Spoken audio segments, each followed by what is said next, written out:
aita so kwea ke masango na ndo dunia mobimba ibarala. Laso nzapa kira pika beti na ndoti mbeni undango ndu swa keti so zwala lingbiti ban zapande. Zwala lingbiti ban zapande swa ke undango ndu so si eke kira pekoti ti undango ndu niso na zingo mbetiti nzapa ngana bango na yani tentien la nzapa tene na ndoti azoso si ake balo ande wala zwala limbiti liati paradisi tena duti na tereti nzapa avant ti tene itonda ta teneni zasi isambela tiki singila na nzapa. Merci Seigneur, notre Dieu, notre roi, parce que tu nous permets une fois de plus d'aborder cette thématique que nous avons à cœur, qui est digne de te voir. Seigneur, notre Dieu, conduis-nous dans la lumière, par la lumière de tes Écritures, Seigneur, conduis-nous à mieux te connaître et à mieux cerner ta pensée sur la question. Nous te prions pour toutes tes oreilles attentives à ce message. Nous te prions pour tous les cœurs ouverts pour recevoir ta lumière, ta parole. Ta parole est la vérité et nous voulons juste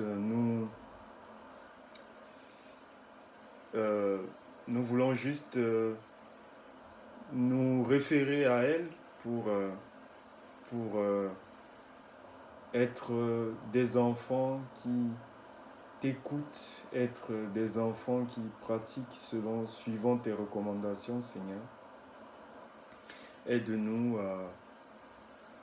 à mieux te ressembler. Nous nous effaçons, prends place, Éternel notre Dieu, et amène-nous dans les profondeurs de tes Écritures, au nom de Yahushua Mashiach. Amen. Zwala limbiti banza pande aita ake undangondo tiso eke nzapa zanga na beti ilaso si tikiri na réponse andoti undangondoni zasi izi betiti nzapa ita monso moke mambi na yadi dunia mobimba ata monso moke na États-Unis, monso moke na France, monso moke na Espagne, monso moke na Libye, moke na Algérie, tonga nanga moke na Maroc, wala Sénégal, wala Côte d'Ivoire, si moke masango. Mo Bible ti mo zimbe titi nzapa, mbanga tiso simbe titi nzapa la si ake sara eso munzu France ya ni réconciliation na popoti i na Seigneur ti Jésus-Christ. Et que Zimbetiti nzapa ko joni na ti mbetiti Jean chapitre 14 verset 1 tisina verset 6. Jean chapitre 14 verset 1 tisina verset 6. Tiba tene tinyela si mbetiti nzapa a tene. Jean chapitre 14 verset 1 au verset 6 begedi kornanga ti mundu franzi. Que votre cœur ne se trouble pas, croyez en Dieu, croyez aussi en moi. Il y a beaucoup de demeures dans la maison de mon Père. Si ce n'était pas le cas, je vous l'aurais dit. Je vais vous préparer une place. Et puisque je vais vous préparer une place, je reviendrai et je vous prendrai avec moi, afin que là où je suis, vous y soyez aussi. Vous savez où je vais et vous en savez le chemin. Thomas lui dit, Seigneur, nous ne savons pas où tu vas, comment en saurions-nous le chemin? Et Jésus lui dit, c'est moi qui suis le chemin, la vérité et la vie. On ne vient au Père qu'en passant par moi. C'est moi qui suis le chemin, la vérité et la vie. On ne vient au Père qu'en passant par moi. Ko jombeti so ilondoti diko nayangati mundu franzi et ake nayati Jean chapitre 14 verset 1 à 6 so na verset 6 Jésus a tene. ni la ni ki lege ti gongoni na terrain nzapa ni tongana mo on tongana i on par nia pe e siande na nzapa pe lokola loki nzolege ti singo na terrain nzapa ndangondo ti ayeke ti so zo ala lingbi ti duti na terrain ti nzapa ande kozo kamba so i londo ti ba na ya ti Jean ayeke ti so zo so si aye ti duti ande na terrain ti nzapa ayeke zo so si ayeke mu lege ti Christ zo so ayeke ye ande da ti tene azi mabe ti lo na Yehoshua Mashiach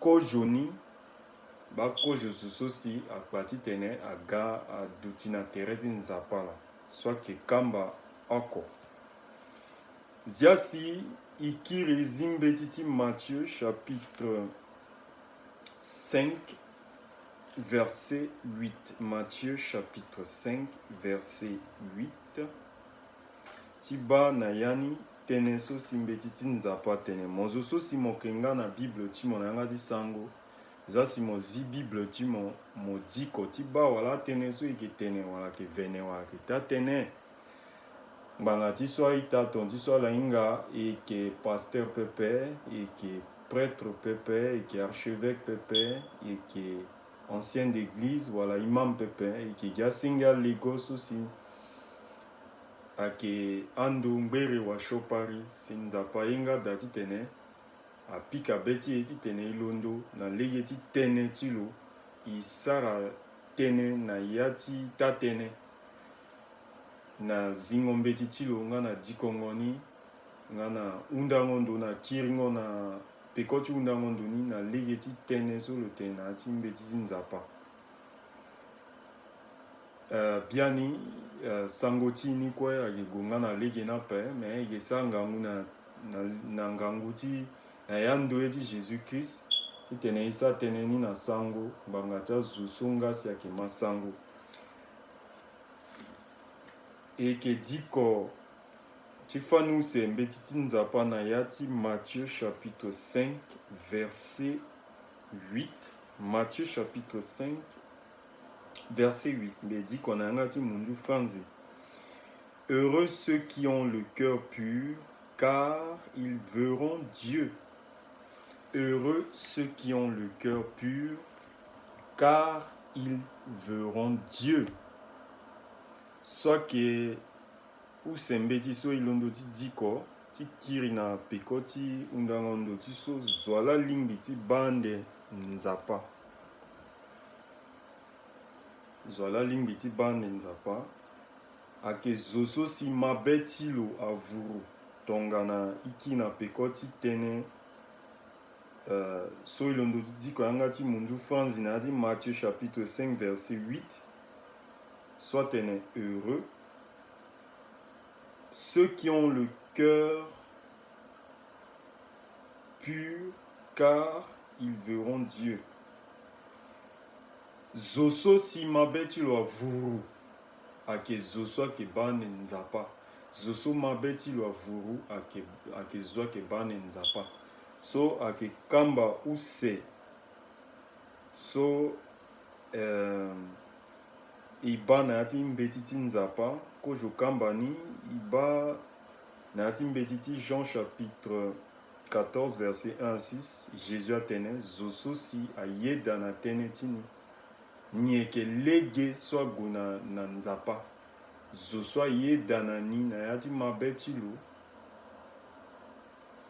ayeke bande nzapa ngba ti ni yeke lege so ayeke kamba oko kamba use ni ayeke na ya ti Matthieu chapitre 5 verset 8 zo so lo yeda na Jésus Christ na ya mabe ti lo awe lo yeda ti tene Jésus Christ akamata afini ti lo awe alingbi lo wara mabe so avuru mabe so avuru si lo yeke bande nzapa so kamba use la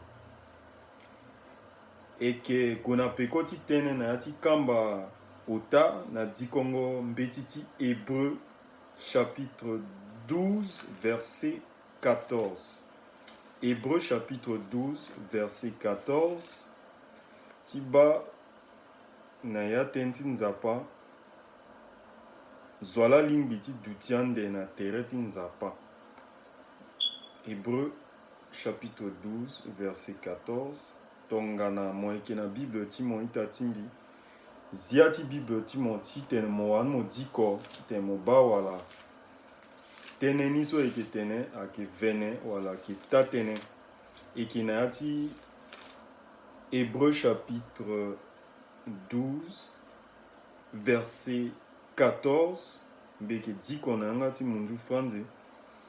Recherchez la paix avec tous et la progression dans la sainteté. Sans elle, personne ne verra le Seigneur. Recherchez la paix avec tous et la progression dans la sainteté. Sans elle, personne ne verra le Seigneur. So ake kamba ota nila ikeba wala ndia ota nila ikebazo nati Hébreux chapitre 12 verset 14. Hébreux chapitre 12 verset 14. Soit unda na eti tene igi siriri igi legeti siriri na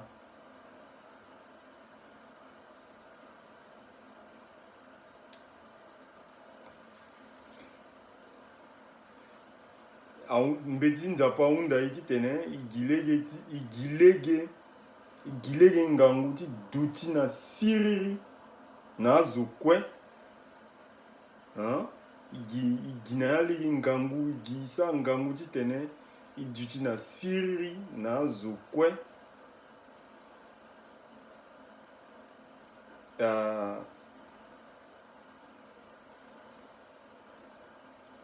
na tereni kue alingi igi ti tene na legi ngangu ti tene sarango ye ti tere ti aduti na lege ti mbeti ti nzapa ni la iri na tene sainteté. Sarango ye tere ti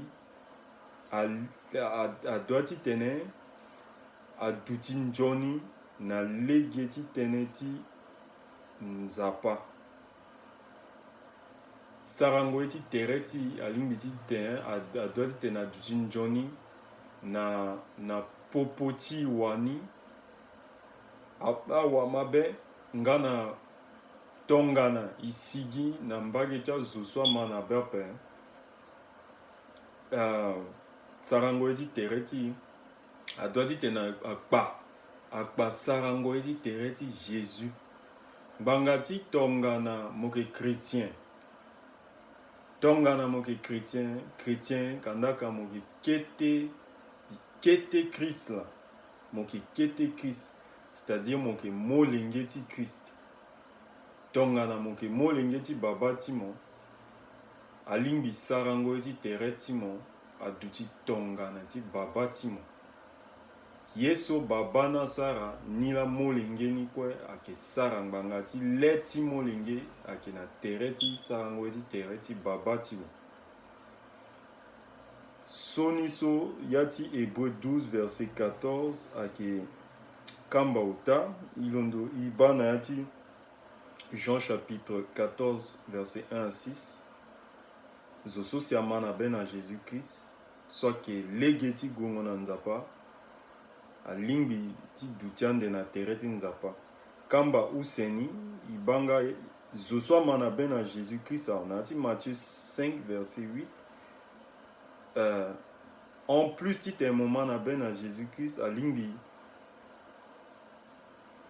ma bêtiment à vous, bêtiment à vous, Simon Rebane Nzapa. Kamba Otani Nati Hébreux chapitre 12, verset 14, à Lingbi, Igilegeti Siri Nanganguti Kwe, na Igilegeti Titene, Sarango Yeti Tereti. aduti njoni na lege tenti nzapa wala sarango eti teati aduati duti njoni tone alimbi ikpe shiopari ikpe vene ikpe zongangozo ikpe petengwa goro ikpe shonibe ikpe legeti tene mo wara mozo mo duti njoni me mo yeti tene ginjara di tene mo sigina azoso mo sigina zoso nga mona lo maria pe mo sigi ala sipite mo sigina lo kiri mo gomolango na lo na yadi vukongondo soit que legeti soit que njoni sarango yeti tere la pe na legeti enti nzapa mon zoso si sarango eti tere ti mo aike njoni ko joni mo muma beti mo na Jésus Christ awe ma beti mo avuru na yadi tatene nga na legeti tendi nzapa na mo gilegeti siriri na zosu kwe na tere ti mo aye ake wamaba aye ake wamaba pe giti tene mo na lo duti na siriri mo sa ngangu ti mo kwe ti te mo na lo duti na siriri nga na mo gilegeti te mo sa na ngangu ti mo kwe ti tene sarango eti tere mo aduti njoni na legeti tene ti nzapa so kamba no tala tanga ti kamba ni ake na ya ti Psaume chapitre 15 Psaume chapitre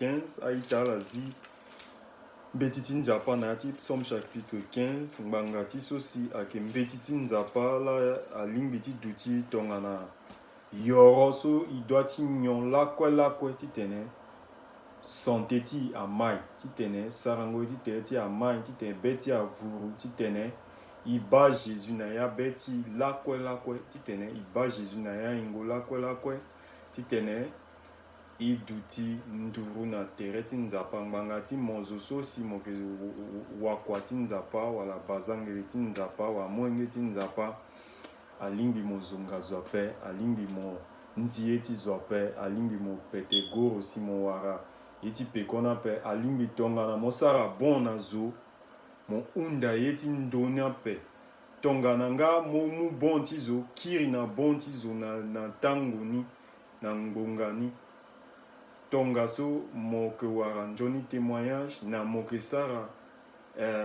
ngia na ya ti beti nzapa na mbage ti mo eke batanga ti kamba ti tene ni na ya ti Psaume chapitre 15 bien ni tongana wara Psaume chapitre 15 awe zia si diko Éternel, qui séjournera dans ta tente, qui demeurera sur ta montagne sainte, celui qui marche dans l'intégrité, pratique la justice et dit ce qu'il pense vraiment. Il ne calomnie pas avec sa langue, il ne fait pas de mal à son semblable et il ne jette pas le déshonneur sur son prochain. Il regarde avec répulsion l'homme au comportement méprisable, mais il honore ceux qui craignent l'Éternel. Il ne se rétracte pas s'il fait un serment à son préjudice. Il n'exige pas d'intérêt à son argent et il n'accepte pas de don contre l'innocent.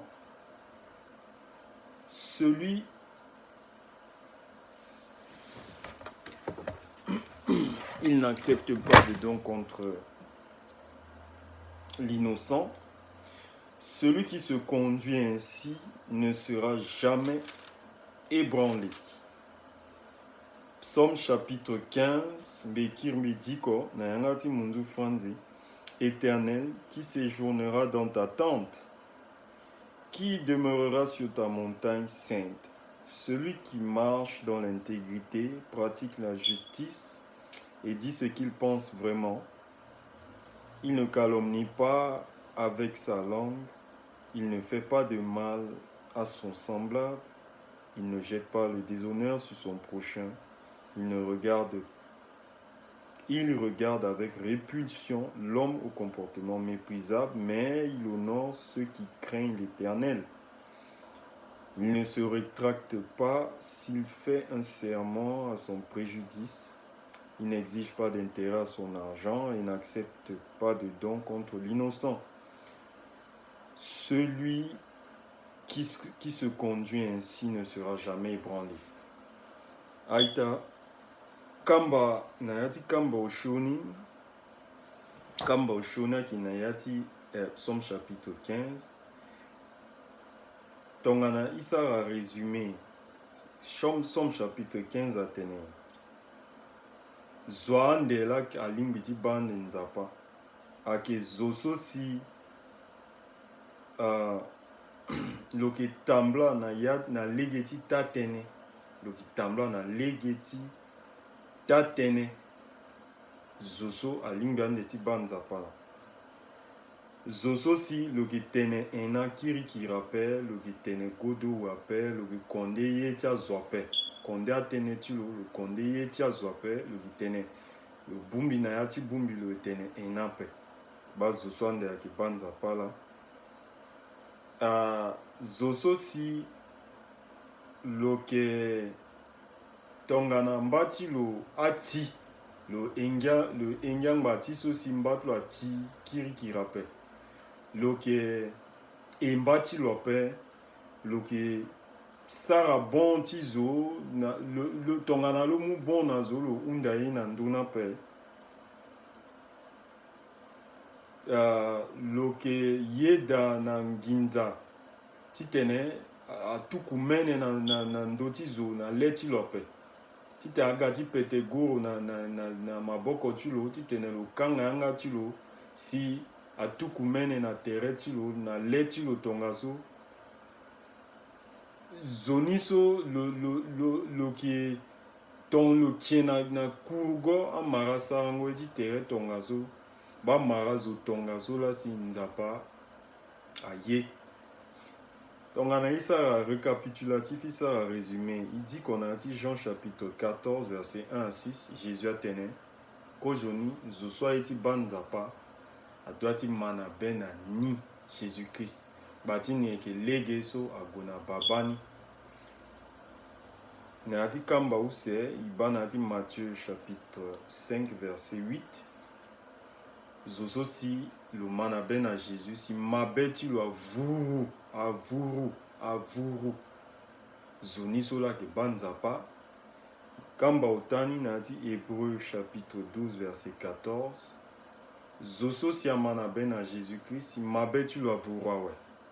Si lo ke sara ngangu ti ten lo gisiriri na popotamba ti lo ngana tere ti lo si na yani le sarangango ti tene le tambla le sarango ti tere ti lo a doiti pa tene so si nzapa a undana lo na ya ti mbeti ti nzapa sarango ti tere ti lo a doiti duti njoni ba zo tonga so la ke mana nzapa kamba oshona ki na ya ti Psaume chapitre 15 na pekoti mango na ben à Jésus na pekoti mabe so avuru na pekoti tene zoasa ngangu si agisiri na milieu tambati lo si lo sara ngangu ti tene sango ti tere ti lo amai na ndoni tonga na lo sara yesu si Psaume chapitre 15 aunda na yi lo ke ba nzapa aita mbiki na la singila ngbanga ti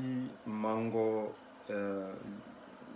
mangbangati sosi alama atene so kwa itena we alimbi izama beti na ndo tenti nzapa izimbeti nzapa idiko ngbangati mbeti nzapa ake yoroso i besoin ti tene sango ti teti amai ti tene beti ya wara siriri na ti tene eke ibane nzapa zoso si ake alimbi ti ban nzapa ake zoso si adua ti unda na nzapa ti tene Jésus alia ti fini ti lo ngana ti tene sarango ti tere ti lo amai na ndo ti gigi so aita ikiriki na la singila avant titene ikangbi zasi isamela nzapa titene ikinga singila na. Merci Seigneur pour ces paroles. Nous avons lu dans Jean chapitre 14 verset 1 à 6, nous avons lu Matthieu chapitre 5 verset 8, Hébreux 12 verset 14 et Psaume chapitre 15. Tout cela sont des prescriptions et nous aspirons vraiment, Seigneur, à te rencontrer. Nous aspirons à être auprès de toi dans ton paradis. Lorsque Jésus-Christ, notre juge, reviendra, nous aspirons à être enlevés. Merci Seigneur, car tu reviens imminemment, tu reviens bientôt et tu conseilles nos cœurs afin que nous puissions nous préparer à ta venue, à ton enlèvement et que nous puissions nous préparer à rentrer et à demeurer tout près de toi, Seigneur. Conduis la République centrafricaine à la délivrance, conduis la République centrafricaine à la liberté et à la lumière, car tu nous as dit dans ta parole que ton peuple périt faute de connaissance. Nous te remercions, notre Elohim, notre roi des rois. Merci, nous avons prié en ton nom, Jésus-Christ. Amen. Amen. Amen. Ikina la singila ita. Merci.